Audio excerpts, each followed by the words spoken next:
Like one of the cool things about being in YC is like we got to talk with Sam and like the people at OpenAI, and they were talking about like why they're not building in behavioral health. And there's basically like two answers.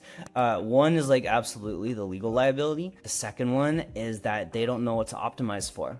Like if they're training their models, they don't know if the users are becoming less depressed or if they're actually staying sober.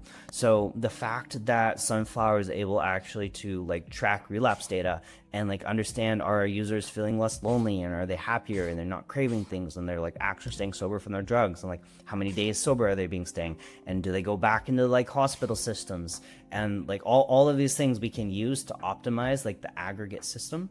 And that aggregate system doesn't just have to be the base model of like I'm training like a whole new model. It can be like everything else that we're putting together to try to hit this goal of how do I accomplish this goal, which is for us is like how do I keep this person from staying sober and not relapsing. That is so true. I feel like that's something that a lot of people miss, that a rapper is basically like prompt engineering and fine tuning.